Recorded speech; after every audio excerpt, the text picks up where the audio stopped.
আসসালামু আলাইকুম। আমাদের ইএমআই সেভ সফটওয়্যারে কাস্টমারের যদি কোনো পেমেন্ট আপনারা জমা করেন সফটওয়্যারে, ইজিভাবেই আমাদের এই লেজারটা দেখা যায়। তো চলুন দেখে আসি। অ্যাট ফার্স্টে আমরা টোটাল কাস্টমারে যাই। মনে করি আমাদের এখানে অনেক কাস্টমারই থাকে। এখান থেকে আমি এই কাস্টমারটায় গেলাম যে ইনি টাকা জমা দেবে, এনার আইডিতে তীর চিহ্ন চাপ দিলাম।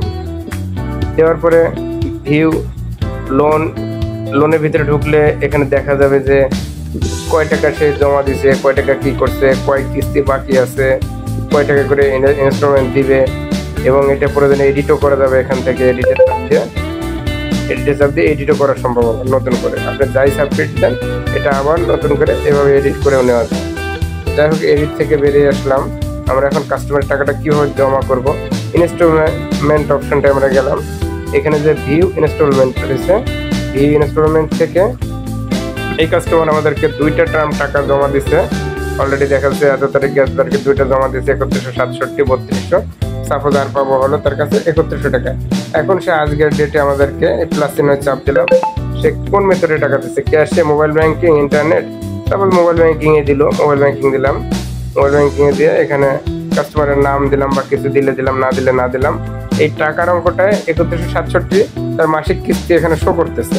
বাট আমরা যদি এখানে মনে করি যে না 3100 না, এই কাস্টমার আমাদেরকে 1000 টাকা বা 1500 টাকা যাই হোক 1000 জমা করছে। তো এখন আমরা এখানে 1000 টাকা জমা করে দিলাম, ক্রিয়েট দিয়ে দিলাম। ওকে, দেখেন এই যে নিচে আজকের ডেটে 1000 জমা হয়ে গেল। 1000 জমা হয়ে গেল কাস্টমারের কাছে। এখন নিচে একদম নিচে দেখেন ব্যালেন্স অ্যামাউন্ট চলে আসছে 2133 টাকা পাবো।